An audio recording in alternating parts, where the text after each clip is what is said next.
Bem-vindo, bem-vinda e boa tarde. Bem-vindo ao nosso programa de aconselhamento bíblico, Conhecimento e Piedade. É um prazer ter vocês aqui conosco e espero que vocês estejam ansiosos para esse programa especial que a gente vai ter hoje com o nosso já conhecido convidado, pastor Robert Mota, da Igreja Presbiteriana da Lapa. Seja bem-vindo, pastor. Muito obrigado, Paola, mais uma vez aqui com vocês, nesse programa novo, né? Sim. Eu participei de outros programas na área de aconselhamento, agora esse novo programa, poder participar com vocês. Muito obrigado. É verdade, a gente deu uma repaginada no nome, Legal. Mas o nosso conteúdo, e nossa ideia é trazer aconselhamento bíblico, ferramentas para vocês lidarem com as questões do coração e ajudarem outras pessoas também. Espero que seja um programa de grande valia para vocês. E hoje a gente vai falar de um tema muito importante, super atual. A gente sabe que muita gente tem lutado com isso, que é a síndrome de burnout. É o nome dado, né? Mais conhecido, a síndrome de burnout, com essa vida que a gente tem levado. A gente tem preenchido a nossa agenda, o nosso tempo de afazeres. A gente está sempre ocupado, trabalho, crianças, família, igreja, tarefas, ministérios. E aí a gente acaba, às vezes, colocando coisa demais na agenda, né, pastor? Justamente. É muito importante a gente parar para pensar um pouco nesse tema, porque essa síndrome tem causado um número muito alto de pessoas com problemas de exaustão, de cansaço, né, precisando de fato descansar. Então a gente precisa falar sobre isso mais do que nunca, porque nesse tempo de pandemia esse problema né, começou a alavancar mais ainda a estatística dessa síndrome presente na vida do ser humano. Sim, e é interessante pensar nisso nesse momento, porque muitas pessoas foram trabalhar em casa, né, nesse período, e eu ouvi muitas pessoas falando que trabalhar em home office era mais cansativo do que quando saía para trabalhar, né? Eu achei interessante pessoas estafadas, mesmo estando em casa, né? Isso é verdade. E no primeiro momento as pessoas achavam que estar em casa seria um benefício. Sim. Só que o estar em casa leva a pessoa a não controlar o seu tempo. Então, ela se dedica mais do que ela deveria ao trabalho e ela não consegue organizar ou controlar o seu tempo da maneira que ele tenha o tempo do trabalho e o tempo do descanso. E quando se vê, né, não só o empregado, mas o empregador também começa a explorar essa facilidade e esses benefícios, porque a partir do momento que você está em casa, você produz mais. É lógico que o seu patrão vai exigir mais de você, né? Então, essas coisas, sem dúvida nenhuma, trouxeram aí muitas dificuldades. Quando eu estava lendo um pouquinho sobre esse tema, e eu vi que existe uma associação que é voltada para essa área do estresse. E eles fizeram uma pesquisa. Em 2010, eu trouxe aqui, eles conseguiram constatar que o Brasil era o segundo país com maior prevalecência de alto estresse no trabalho. E eles conseguiram perceber que cerca de 69% dos trabalhadores relataram já ter passado por situações estressantes no trabalho. Depois eles fizeram uma pesquisa um pouco mais recente, e nessa pesquisa, com mais de 20 milhões de pessoas, viram que 72% dessas pessoas estavam com esse problema de estresse. E 32% eram diagnosticados com essa síndrome. Né? Então, é um número muito alto. Né? É muito alto. E isso antes da pandemia. Né? Imagine agora com a pandemia. Né?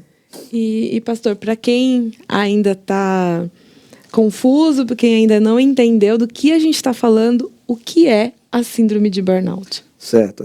A síndrome de burnout, ela acontece em ambiente de trabalho, então isso é importante a gente distinguir, está ligada ao estresse, mas ao estresse causado por conta do trabalho. Né? Então, está ligada à exaustão, ao cansaço, ao enfado. Né? Então, tudo isso tendo como um agente que é o trabalho. Né? Então, é isso que é a síndrome de burnout. Ela foi, primeiramente, trabalhada nos Estados Unidos, né, como burnout, porque existiam muitos casos de pessoas passando muitas lutas em seus trabalhos por conta do cansaço do trabalho. Então, eles começaram a estudar esses casos, depois isso veio para o Brasil, chegou no Brasil em 1999, quando um decreto colocou na lei da Previdência Social esse tipo de problema, para que pessoas que fossem diagnosticadas pudessem, então, ter da parte do médico, né, um licenciamento para o descanso, para o tratamento e tudo mais. E depois ele foi colocado também no CID-10, né? E aí que foi colocado no CID-10 como um transtorno também ocasionado por conta do trabalho. E parece que em 2019 a Organização Mundial de Saúde estava trazendo, né, pesquisas para tentar incluir isso, né, como uma doença. Né? Então, ainda não sei se eu fiz uma pesquisa rápida, não encontrei nada ainda, mas provavelmente, né, por ser algo muito sério e com esse acréscimo por conta da pandemia, há de ser identificado aí como um transtorno, né, em âmbitos, né, de pesquisas psiquiátricas, né, psicológicas e tudo mais. Entendi. Então, essa é a síndrome de burnout. Entendi. Então, acho que muita gente que deve estar assistindo já deve estar se identificando com esse estresse de excesso de trabalho. A gente sabe que trabalhar é uma necessidade, todo mundo precisa. E a gente ainda tem uma associação cultural do trabalho a algo negativo, Sim, né? sim. Que não deveria ser assim, né? Se a gente tivesse equilíbrio, né? E agora você olha para o trabalho como uma obrigação e aí tem a questão do excesso, a questão financeira, a provisão que é necessária, a pressão do mercado de trabalho também. E acho que soma tudo isso, a gente pode ter diversos problemas, né? Sim. E, pastor, falando disso como um problema, né, uma questão emocional e tudo mais, quais são as causas e os tratamentos que a gente tem à disposição no momento? Certo. Então, entendendo que essa síndrome está ligada ao esgotamento, né, ao cansaço por conta do trabalho, a gente precisa entender como isso acontece. Primeiramente, ela não acontece de uma forma rápida, né? Isso vai acontecendo ao longo do caminhar da pessoa, né? Então, é lento, mas progressivo. Então, a pessoa vai tendo dificuldades no trabalho. Essas dificuldades que ela vai tendo no trabalho vão se agravando em outras áreas, como, por exemplo, né, nesse esgotamento que ela começa a ter, ela vai tendo dificuldades sociais, no relacionamento com as pessoas, ela começa a buscar um pouco mais a solidão, né? Diante disso, né, vai se agravando também as dificuldades em realizar as tarefas que ele tinha como facilidade para fazer. E essas dificuldades começam a apontar um sinal. Olha, ele está cansado, ele está exausto, né? Está acontecendo alguma coisa, né? Outra coisa, ele começa a olhar também uma falta de injustiça por parte, né, dos colegas, às vezes por parte do patrão, da empresa. Às vezes a pessoa pode também ter ali uma dificuldade em relação ao tanto que ela trabalha e o quanto ela recebe. Né, achando que é injusto o tanto que ela doa para a empresa e a empresa não reconhece ela, não reconhece o seu esforço, não reconhece a sua dedicação. E todas essas coisas vão lentamente sendo trabalhada na emoção daquela pessoa e isso vai causando, né, esse esgotamento. Né, e vai chegar a estafa, vai chegar a essa situação mais crítica do estresse. Entendi. Realmente é algo que parece que é uma bola de neve. Sim, né? Sim, é uma bola de neve, né? E veja, e não é um diagnóstico muito fácil, né? Porque isso você não tem de forma muito clara por meio de exames. Você faz isso por meio do empirismo, né? Você senta com a pessoa e começa a ali fazer as pesquisas, coletas de dados para tentar entender onde que ela está. Mas algumas coisas que a ciência tem, ao estudar esse caso, tem pontuado, geralmente a pessoa vai apresentar uma fadiga externa, né? Ela vai mostrar isso de uma forma muito extrema, né? Então, quando essa pessoa ela começa a sentir um cansaço mais do que é algo frequente, recorrente na vida dela, eles vão pontuar também a busca pelo isolamento, né? Ela está tão cansada que ela não quer sair para se socializar com as pessoas, ela prefere se isolar, né? Outra coisa que eles colocam é a questão da impaciência, né? Então, você diminui as forças, aumenta o cansaço, logo a dificuldade de realizar as atividades vai gerar impaciência. Essa impaciência vai levar a pessoa a se irar, a pessoa a se estressar muito fácil, a ela a procrastinar em suas atividades, né? As limitações físicas também. Então, quando a alma está doente, né, nós sabemos disso, a alma está doente, o corpo sente. E o corpo começa a externar. E cada pessoa vai sentir isso de uma maneira. Então, o corpo vai externar aquilo que a alma está dando sinal. Eu estou doente, eu estou doente. E aí o corpo vai começar a apresentar diversos problemas, né? Eles colocam lá que possivelmente problemas como dor de cabeça, né? Enxaqueca, algo que é constante, problemas estomacais, baixa imunidade, insônia, problemas atencionais. A pessoa tem problema de foco atencional, alterações de memórias, inclusive disfunções sexuais também, entre outros tipos de problemas. É uma lista enorme que podem estar ligados a essa questão da síndrome, né? Então é importante a gente pensar e olhar, inclusive, para esses sintomas, né? Para ver se a gente não está tendo algum problema nessa área ligado ao estresse do trabalho.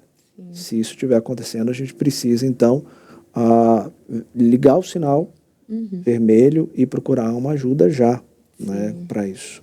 E é interessante o senhor falando de todas essas consequências, né, que o burnout pode trazer e quão difícil é identificar tudo isso por conta desses esses braços todos que a doença pode ter, né? Eu chamei de doença já, né? Mas que essa síndrome pode ter no sentido de relacionamentos também, né? As pessoas, até mesmo pelas coisas que o senhor citou, a pessoa começa a olhar muito para ela mesma, né? E se achar vítima das situações, das questões, perseguição, autocomiseração. Então, talvez um olhar para o outro de uma forma mais no sentido de cobrança, né? Mais do que um altruísmo acaba, né? Num momento como esse, né? Quando a pessoa está nesse problema, Paola, ela não consegue enxergar o que está fora dela. Ela só consegue enxergar aquilo que o problema apresenta para ela. Então, por mais que para nós, às vezes, é mais fácil olhar e falar, nossa, mas ela poderia agir assim, ela poderia, né, buscar esse recurso, ela poderia fazer esse tipo de tratamento. Mas a pessoa que está na dor, ela não enxerga isso. Ela só enxerga a dor dela e só quer falar, gritar o que ela está sentindo. E ela perde forças. O esgotamento tira suas forças, ela mina suas forças físicas, né? E minando as suas forças físicas, ela não vai conseguir buscar essa ajuda. Então, isso é muito importante, né? Começar a ser visto no início. Como a gente falou que é algo que vai acontecendo, né? Lentamente na vida da pessoa, ela precisa, ao identificar que o trabalho tem sido para ela um problema, e esse problema, inclusive, tem atrapalhado a adoração dela a Deus, a busca dela na vida devocional, ela precisa, então, ver que, olha, eu preciso pensar sobre esse trabalho, qual é o objetivo meu em realizar essa atividade, será que eu estou glorificando a Deus ou não ao realizá-lo? E buscar, desde já, a ajuda para que isso não chegue, né, ao problema do esgotamento, porque depois fica muito mais difícil, né, a ser tratado. Sim. E aí, dentro da psiquiatria, eles vão introduzir remédios, né? Medicação. Não, então, tem medicações, então, para reagir, para a pessoa ganhar um pouco mais de serotonina, né? E ela conseguir, então, ter força e condição, né, de fazer alguma coisa. E, além de, dentro da psicologia, né, e dentro dessa área você tem diversos ramos da psicologia, a psicologia organizacional, a positivista, a social, que pode atuar nessa área, vai tentar, de uma maneira ou outra, compreender os problemas e alinhar a pessoa para voltar à atividade. Mas nós, o aconselhamento bíblico, nós sabemos que, né, tudo isso pode ajudar, mas as respostas vão estar na Escritura. É fato, a Escritura tem resposta para tudo isso? Tem. Às vezes a gente não consegue enxergar. Sim. Por isso que a gente precisa de um conselheiro. E conselheiro não é qualquer um, né? Sim. É alguém que está preparado para fazer essa análise, olhar para a parte fisiológica da pessoa, olhar para a parte do coração, que nós entendemos ser o centro do homem, constituído numa unidade psicossomática, e dentro desse coração olhar os seus pensamentos, suas emoções, suas ações, e poder, diante de todo esse quadro, tanto físico como espiritual, ter uma noção clara do que levou a pessoa a esse esgotamento. Sim. E às vezes isso está também ligado a questões da sua personalidade. Né? Nós somos moldados em nossa personalidade no decorrer da nossa história. E pode ser que ao longo da história a pessoa passou por diversos tipos de problemas, né? Relacionamentos, né, opressivos dentro de casa, entre outras dificuldades, às vezes na escola, que foram gerando uma personalidade que começa a ter uma condição mais difícil, né? E coisas pequenas se tornam grandes. Essas coisas grandes vão gerando, então, esses problemas e vai chegar um momento que ela vai dar o grito de desespero. Então, é importante a gente sempre analisar, pensar nessas coisas, né? Principalmente na questão da personalidade. Para gente que está acostumado a separar, né, a vida, o sagrado do secular, Isso. e entender que não existe isso. A gente precisa trabalhar, a gente precisa servir, pensando em como que a gente está glorificando a Deus com tudo isso. E pensando exatamente, até mesmo nessas reações pecaminosas que o senhor citou, da falta de paciência e tudo mais, o burnout pode ser visto como pecado, como a pessoa pode fazendo uma autoavaliação, né, de quem é que está assistindo e já está se identificando. Onde que pode ter pecado nessa situação toda? Certo, a gente precisa sempre olhar para a Escritura para entender quem nós somos, né, dentro da realidade humana. A Escritura revela para nós que por conta da queda, nós, descendentes de Adão, nós temos agora também as consequências do pecado. Então nós já nascemos em pecado, como Davi vai dizer, né? Nós nascemos em pecado concebe a nossa mãe. Então a gente precisa entender que por conta disso, por mais que Cristo tenha nos transformado, né, regenerado, ainda nós lutamos com o pecado, né? Paulo vai dizer dessa constante luta entre a carne e o espírito, né, que são opostos entre si, mas estão ali sempre lutando, né? Por isso a importância de ter o coração cheio da verdade de Deus. E entendendo isso, quem nós somos, nós precisamos compreender que muitas das vezes nós reagimos a algo que fizeram contra nós de uma forma negativa. Com isso, a gente precisa pensar o seguinte: talvez na sua mente você pode achar que, olha, eu não causei o problema, eu sou vítima desse problema, mas pode ser que a sua reação tenha sido pecaminosa. Sendo a sua reação pecaminosa, ela precisa ser tratada como pecado. Ela precisa ser tratada como uma culpa. E você, então, olhando para a Escritura, vai ter respostas para resolver essa questão. Então, a gente precisa, antes de responder sim ou não, a gente precisa olhar para isso, né? Para essa configuração. Compreendendo essa configuração, a gente pode sim, então, caminhar. Provavelmente, e muito provavelmente, todas as nossas respostas, né, não serão pecaminosas. Mas o fato de nós já chegarmos a esse grau de dificuldade, nessa caminhada, provavelmente nós passamos por muitas situações em que respondemos negativamente, contrário àquilo que Deus esperava de nós. Então, a gente precisa pensar assim, né, ao falar sobre isso como um problema de pecado. Então, analisando o coração da pessoa frente às suas respostas, você pode, então, trazer respostas bíblicas para atuar nessas áreas. E a gente não pode minimizar isso, né, como muitos fazem. Não, de fato, você é vítima disso. Não. Sim. Tem que entender, pecado é pecado, precisa ser tratado, e nós não temos que ter medo de falar sobre pecado. Sim. Porque a Escritura fala conosco assim, né? Você vê os apóstolos falando claramente isso, então claramente a gente precisa também falar para aquela pessoa, mas ela já está sofrendo. Sim, a gente tem que entender que no processo do aconselhamento, a gente sempre fala, né? São 3 pessoas ali. É você, o aconselhado e o Espírito Santo. O Espírito Santo está agindo na vida daquela pessoa para ela entender a realidade, reconhecer e mudar. Né? Confessando o pecado e deixando para receber a misericórdia de Deus. Então, pensando nisso, a gente precisa fazer uma análise, porque provavelmente, sim, tenha muitas questões ali que estão ligadas ao pecado. Eu já aconselhei algumas, e é interessante que eu já aconselhei algumas mulheres, sempre da área da saúde, enfermeiras, especialmente estressadas e passando por situações muito difíceis.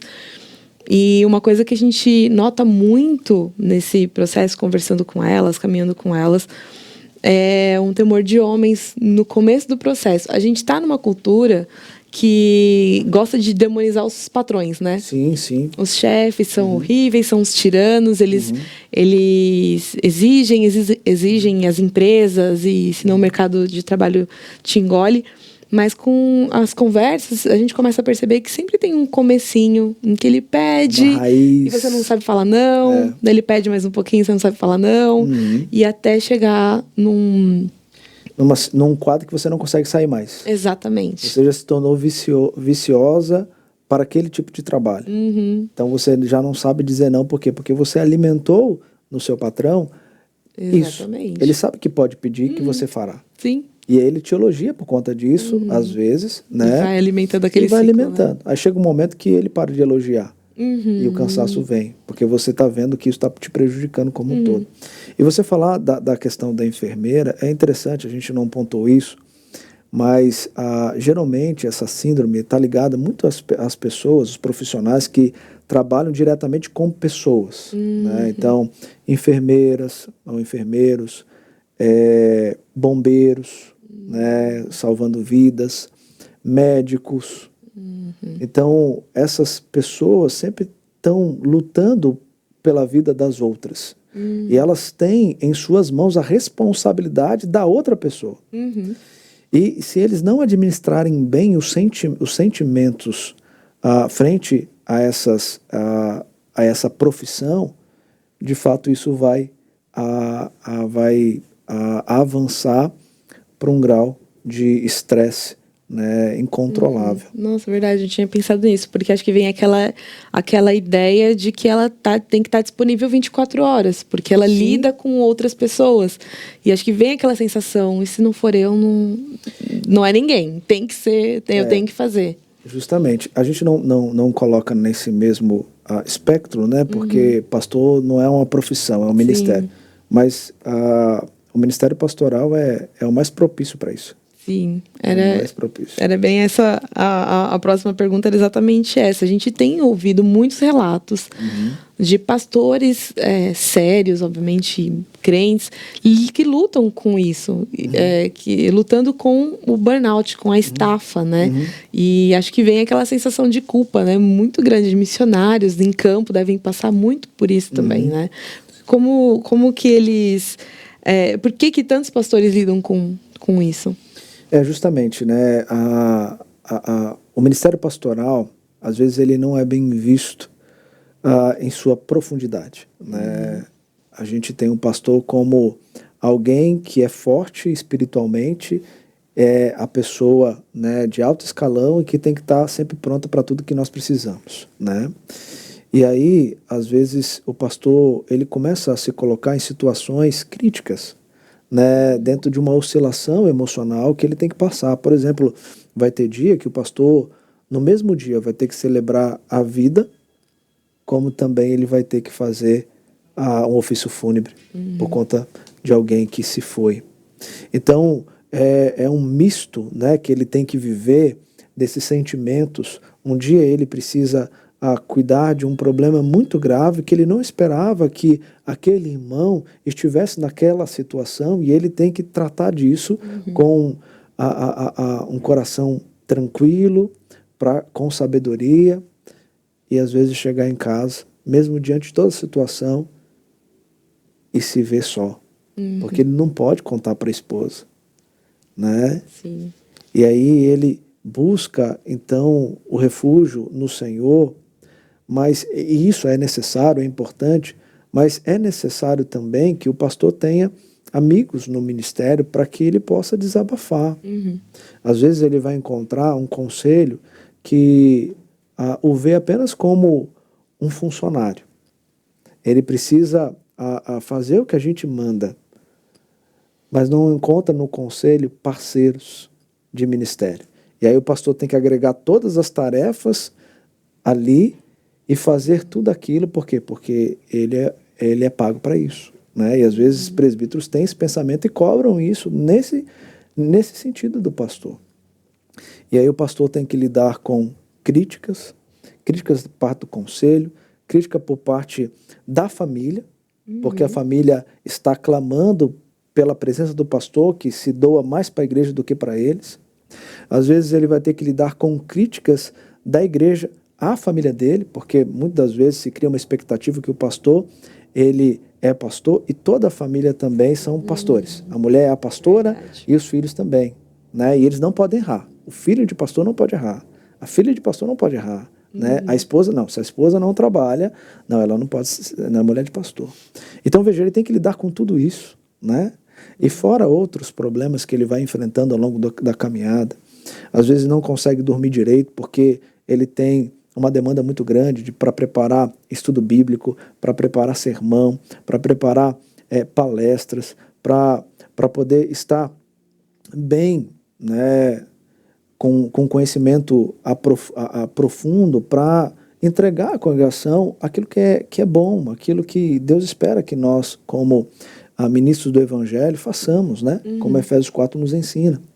Então, é de fato um lugar propício para termos esse problema. E aí você pergunta, mas veja, são coisas que ele vai vivenciando enquanto ele está fazendo coisas boas. Então é pecado?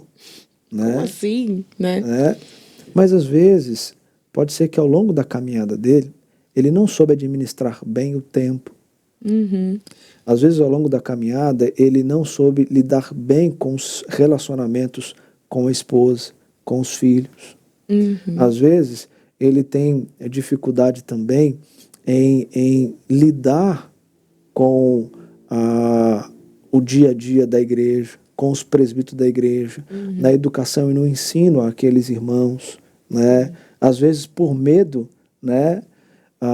Ele não trata os problemas de pecado dentro da igreja e ele passa a ser cobrado por isso. Então, uma série de fatores que podem sim demonstrar que o pastor está errando também. Então, mais que ele tenha uma busca pelo Senhor, ele está errando. E às vezes você encontra pastores se dedicando muito ao ensino, à academia e pouco à vida devocional. Acontece na vida pastoral? Sem dúvida nenhuma.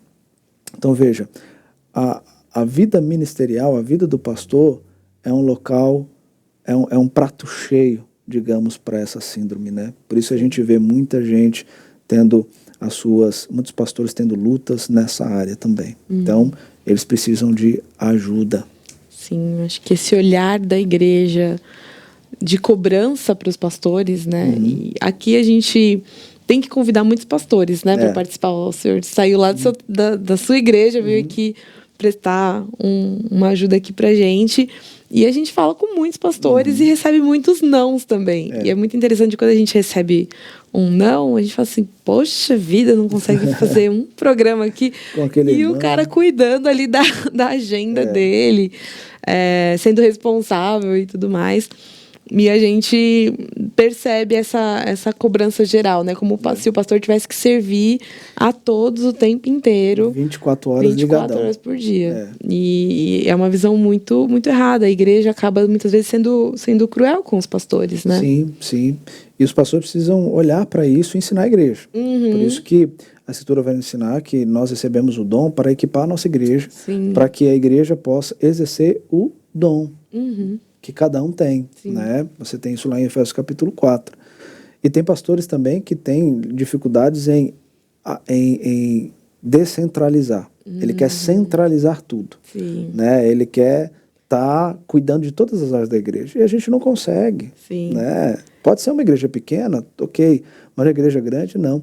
Então eu preciso preparar, equipar os meus crentes para que eles possam também atuar junto comigo, e a gente vai ver a igreja crescendo, a igreja florescendo, dando os frutos, e o pastor tendo condições de ter descanso, de ter tempo, né? É uma visão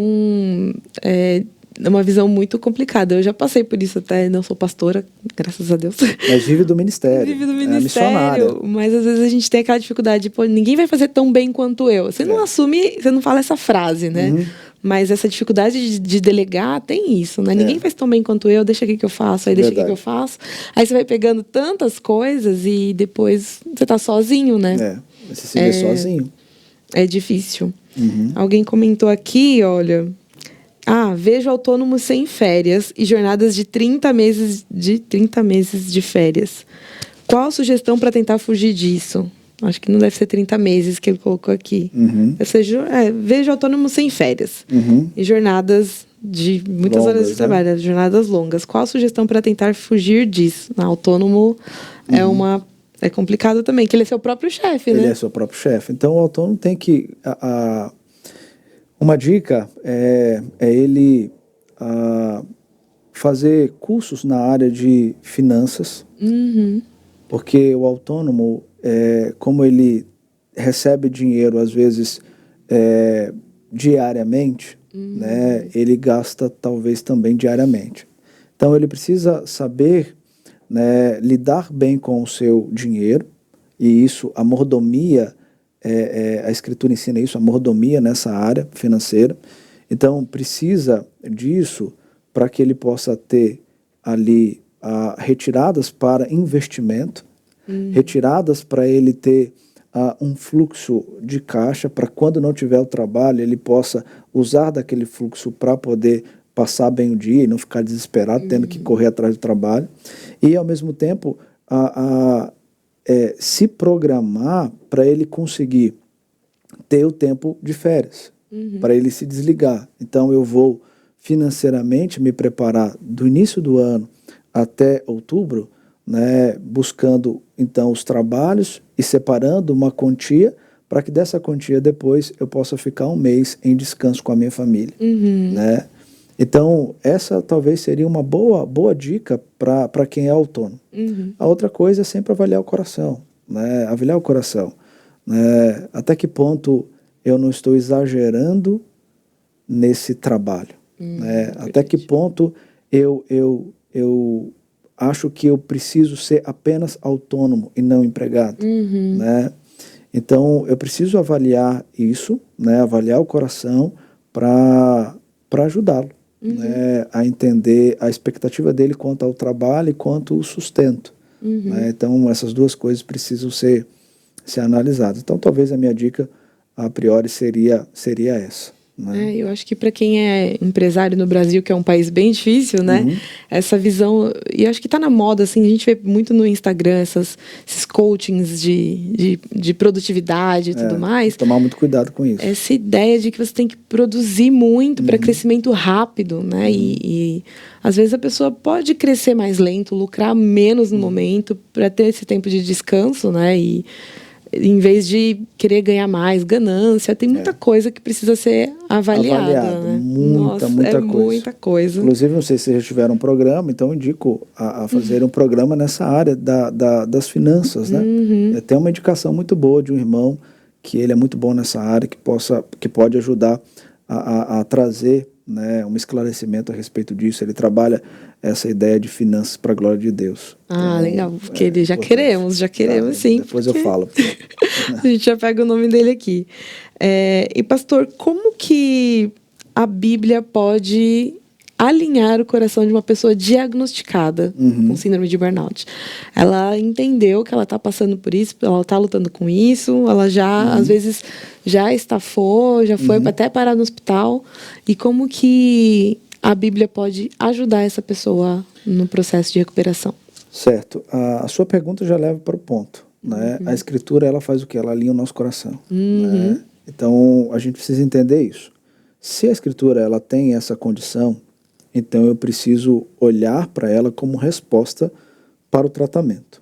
Mas tem resposta ao tratamento? Claro que tem resposta ao tratamento. A gente já falou aqui, quando você perguntou a respeito do pecado, a gente já falou aqui de coisas que vão atenuar aí pecados, né, em nossas respostas frente a essas lutas. Então a gente precisa de alguém que possa avaliar o nosso coração por meio da Escritura. A Escritura diz que a palavra de Deus ela esquadrinha o nosso coração. O profeta já disse isso, né? Deus vai lá e esquadrinha o nosso coração, fazendo ali uma análise tanto do físico como do espiritual, né? E olhando isso dentro dessa unidade psicossomática que é o ser humano, e fazendo então dessa avaliação, né, um meio para encontrar aonde que estão os males, né, aonde que estão os distúrbios, e buscar na Escritura as respostas para esse tipo de tratamento. E ajudar então agora a pessoa a caminhar na direção das mudanças, né, de hábitos que talvez foram desenvolvidos ao longo da vida, entendendo que personalidade pode ser mudada, né? Personalidade, muitas vezes a gente se escora naquela ideia de que, não, isso faz parte da minha personalidade, ou seja, ninguém mais muda, eu sou assim, né? Às vezes, não sei se você já disse isso de alguém, né? Ou se já ouviu alguém falando, né? Nossa, mas aquela pessoa é tão estressadinha, né? É, sim. Sempre assim. Por que isso? Aí a pessoa às vezes toma isso como uma verdade e coloca isso, não, mas é porque isso faz parte da minha personalidade. Ok.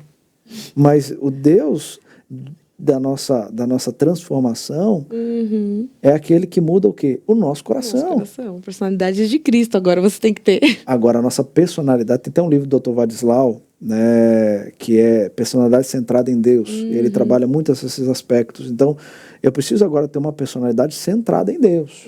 Tudo tem que mudar. Sim. A Escritura diz que tudo vai se fazer novo agora em Cristo Jesus. Então, assim, a gente precisa, então, ter essa análise aprofundada para a gente trazer as respostas, né? Então, aqui a gente não consegue fazer porque a gente não está aconselhando ninguém. Mas, sem dúvida, o conselheiro bíblico vai começar a perceber ali onde que estão as dificuldades, os erros, e vai conseguir trazer as respostas bíblicas para a mudança. Né? E aí você vai conseguir sair um pouquinho de um plano que muitas das vezes você assume como seu plano diante de Deus, Sim. enquanto que você deveria, diante de Deus, viver o plano dele.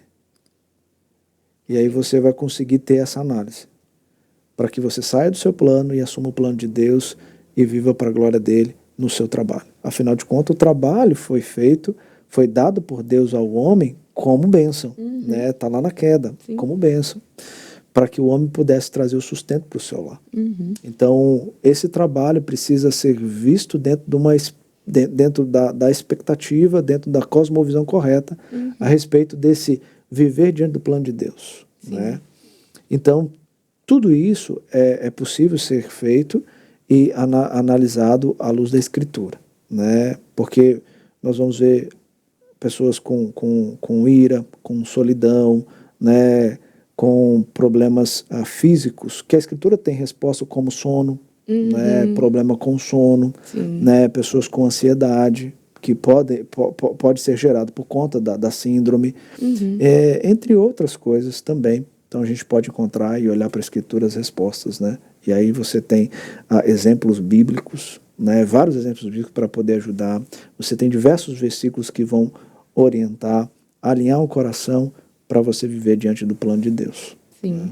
Foi interessante, eu nunca vou esquecer um período da minha vida que estava eu envolvida em tudo que era coisa na igreja, e era o dia inteiro, domingo inteiro lá, e mais trabalho durante a semana, mais faculdade, mais um monte de coisa, e era assim, e achava que estava tudo ótimo.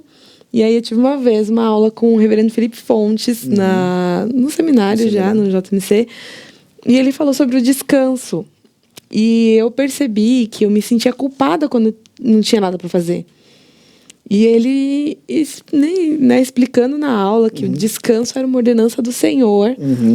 E eu fiquei, gente, eu percebia que quando eu pegava um domingo que eu estava em casa para não fazer nada, assim, para, né, falar com Deus, ir pro culto e voltar, eu ficava assim, gente, tá faltando alguma coisa. Eu não sabia descansar, eu não sabia ficar sozinha, eu não sabia ter um tempo de qualidade com Deus, assim. Eu percebi muitos problemas nisso, assim. Daí depois comecei a alinhar algumas coisas. Acho que quando a gente está muito jovem, com muita energia, a gente pode ter muita dificuldade com isso. Esses dias eu estava conversando com um rapaz que começou a trabalhar aqui faz pouco tempo, e ele tá nessa fase, né? 24 horas, vou trabalhar 7 dias por semana, e eu só observando, né? E aí ele me perguntou, então você acha que é muito ruim, né, trabalhar? Não, é bom trabalhar. Claro. Mas daí não se esqueça do mandamento, né? 6 dias trabalharás e um descansa. Né? Até mesmo pra gente não desobedecer ao Senhor. E também entender qual que é a motivação do nosso coração nesse sentido, né? É muita energia para gastar? A gente pode fazer exercício físico também, né? Eu estava no culto devocional lá com as minhas filhas, e a gente estava vendo Gênesis, né? E aí, dia desses, a gente passou, né, nos dias da criação, e aí quando chegou no 7º dia, Deus descansou. Aí a minha filha perguntou, mas Deus não cansa? Né, eu vejo, olha como é interessante. Observação, né? Olha como é interessante. De fato, Deus não cansa. Mas Ele está nos ensinando a importância do descanso como uma ordenança. Sim. Então ali Ele está mostrando, olha, como é necessário você tirar um dia para se dedicar a esse dia às causas que vão a glorificar a Deus de uma forma mais efetiva. Deixa eu colocar isso melhor, né? Porque o trabalho glorifica a Deus, né? Deixa eu corrigir isso. Sim. Mas você se dedicar a você buscar agora refúgio, força para você começar a sua semana. Sim. Porque é o domingo, seu dia do descanso. E as pessoas pensam que o domingo é só um dia que não tem atividade. Não, domingo é um dia de atividade, mas um dia de atividade de você sentar e se alimentar. Ou você se sentir bem no servir o próximo em trabalhos voltados à igreja, né, às coisas do reino, mais especificamente. Então, eu descanso no domingo, eu alinho o meu coração, eu busco ali recarregar, né, para poder encarar a semana. E é outra coisa muito importante, diante disso também, a gente pensar nas devocionais, né? Verdade. Muita gente tem a tendência de deixar a devocional para o último momento do dia. Só que está errado. Por quê? Porque você foi para a guerra no início do dia, Exatamente. Passou o dia todo em guerra, sem nenhuma armadura. Né? A Escritura fala que nós temos que revestir da armadura de Deus. E como nós vamos fazer isso? Estudando a palavra. Então, a devocional tem que ser o primeiro momento do dia. Eu vou, então, buscar a devocional como uma fonte de energia para poder encarar aquela batalha já com as armas corretas. Né? E virão, de fato, diversos inimigos, mas eu saberei lidar com todos eles, porque durante o meu dia, antes de começar o meu dia, eu busquei já as respostas para resolver essas questões. Né? E é interessante pensar nessa ideia de você recarregar as energias, porque o burnout também está ligado a essa ideia de autoconfiança, né? Sim. Eu vou resolver tudo, dá tudo na minha mão que eu resolvo. E, na verdade, é a hora que a gente fala, eu dependo do Senhor. Se o Senhor não estiver à frente, não adianta eu ir, eu pegar. E essa dinâmica, né? Tanto do descanso para recarga, para recarga de energias espirituais, né? Ficou meio esotérico, não, né? Não. Deu para me entender, né? Mostra a nossa dependência, né? Do quanto a gente precisa do Senhor para tocar qualquer coisa. Para alinhar o nosso coração e caminhar, né? Exatamente. Tem o Alan Porto, né, ele tem inclusive as semanas que ele faz lá do descansado e produtivo, Sim. né? É muito interessante porque a gente precisa desse tempo de descanso como, como um momento do nosso dia. Uhum. E os nossos jovens hoje, eu pego muitos jovens em aconselhamento e muitas das coisas, as primeiras coisas que eu preciso às vezes fazer com eles, sabe o que que é? Uhum. Ensinar eles qual é o período do dia. Uhum. Porque eles vão dormir 3, 4 horas da manhã, Sim. né? Para acordar depois, aqueles que trabalham mais tarde vão acordar próximo do trabalho. Uhum. E aí já acordam tendo que correr para poder ir para o trabalho e não fazer devocional. Ele falou, mas eu não consigo fazer devocional, não consigo acordar cedo. Por que você não consegue acordar cedo? Porque você não dorme cedo, Uhum. né? Sim. Ah, não, mas eu produzo melhor à noite. Peraí. Né? Você tem comprovações, né? Teve um Uhum. programa que eu participei, eu falei um pouco sobre isso, sobre a questão do sono, né? O sono Sim. REM. Você tem comprovações científicas da importância desse sono REM para que as Uhum. nossas sinapses possam ser reorientadas, né? Redirecionadas para a gente ter um dia mais tranquilo e produtivo. Uhum. Então, se a gente não tem esse descanso, a gente não consegue, né, ter um dia tão produtivo assim. A gente sempre vai estar cansado. E esses cansaços vão trazer, né, às vezes, lutas, dificuldades, né, durante o dia e que vão gerar aí essas oscilações sentimentais, emocionais e que podem se agravar mais à frente como um problema como esse que a gente está tratando aqui, né? Sim. Então, a gente precisa entender que aquele dia do descanso colocado por Deus, ele é mais do que necessário, ele precisa ser buscado. E quando a gente não busca o dia de descanso, nós estamos pecando. Muito bom, pastor. O programa já está chegando ao fim com esse monte de conteúdo para a gente pensar sobre como a gente está lidando com o trabalho, com as nossas emoções em relação ao trabalho. E queria pedir aqui na caminhada final uma mensagem, ficou redundante, uma mensagem final para quem está em casa, para quem ali está agitado, pensando em como acalmar o coração por conta de tarefas. Certo. Primeira coisa, entender quem nós somos. Nós somos chamados por Deus para, como Pedro vai dizer, para uma viva esperança. E dentro dessa viva esperança, nós temos que viver buscando o ideal de Deus. Qual é o ideal de Deus para o trabalho? O que Deus espera que eu faça no trabalho? Entendendo que o trabalho é uma bênção que Ele me deu para glorificá-lo. Então, o trabalho não pode ser um peso. Então, eu digo para você, se o trabalho está sendo um peso, então pare para pensar. Por que você está nesse trabalho? Por que você está sentindo esse peso? Por que essa cobrança tem tirado o seu sono? Por que você ainda insiste em permanecer nisso? Porque você está com medo?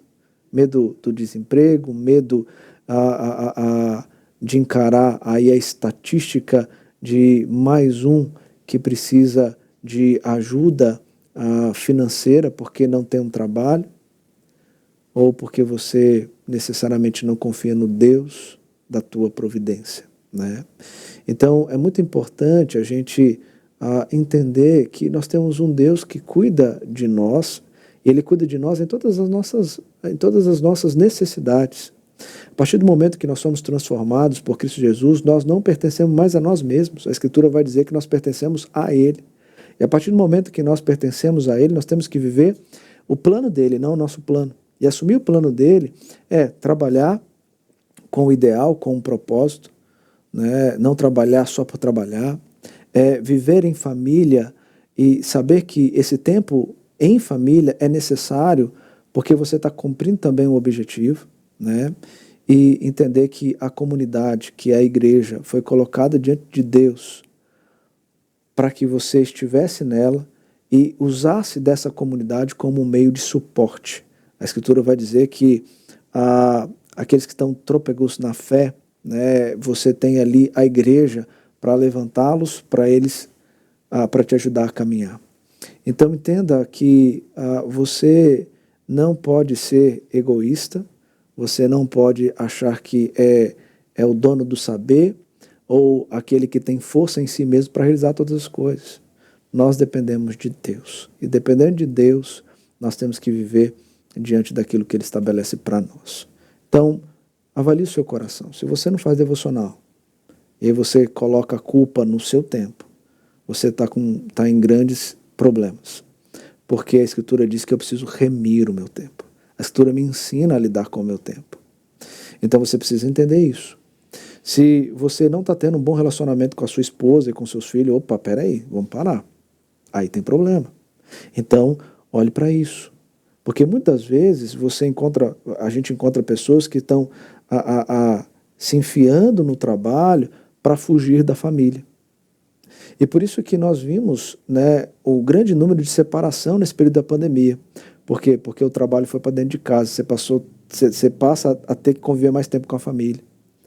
Então, tudo isso demonstra problemas que precisam ser tratados. Nós não somos criados para sermos uma ilha, nós somos criados para viver dentro de uma comunidade, mas essa comunidade precisa ser uma comunidade que está vivenciando os propósitos de Deus, o ideal de Deus. Por isso que Deus compra a igreja com o seu próprio sangue e coloca esses membros da igreja como membros do corpo, tendo ele como cabeça, a fim de cumprir o propósito. Então, pense nessas coisas, busque ajuda, pode buscar a ajuda dos profissionais, a gente não é contra isso, mas você tem uma via que é o aconselhamento bíblico, e eu digo para você, se a alma é dada por Deus, então vá até Ele. E o conselheiro bíblico pode te orientar nessa linha a fim de tratar os problemas da alma. E esses problemas da alma vão ser resolvidos, não de forma paliativa, mas de forma permanente. Porque vão ser tratados por Deus e pelo Espírito Santo que habita em você. Então, essas palavras que eu quero deixar para vocês, não sei se eu passei do tempo, mas pense nisso. E vamos juntos nos ajudar, porque de fato é muito difícil. Eu sei como é difícil, né? Falamos sobre a vida ministerial, então eu sei também quanto eu erro na caminhada. Sim, né? todos então, nós. Eu também sei. É importante a gente pensar nisso. Mas foi muito bom, pastor. Muito obrigada pela disposição. A disposição dentro da agenda do pastor. Olha, a gente sabe que é difícil mesmo. Muito obrigada por ter vindo, por ter servido. O rapaz lá perguntou dos autônomos. Eu acho que é um rapaz, né? TB, não sei, não tem nome. Agradeceu as dicas. Legal. A Delva disse que já foi muito agitada, mas hoje ela não é mais. Então, muito obrigada a todo mundo que participou também, assistindo, comentando. Na semana que vem, a gente tem mais um programa, Conhecimento e Piedade, com o reverendo Tito. Ele ainda não me mandou o tema, mas não percam esse programa, que vai ser muito bom. Então, por hoje é só. Até a semana que vem. Deus abençoe vocês. Tchau, tchau. Um grande abraço. Deus abençoe. E descansem.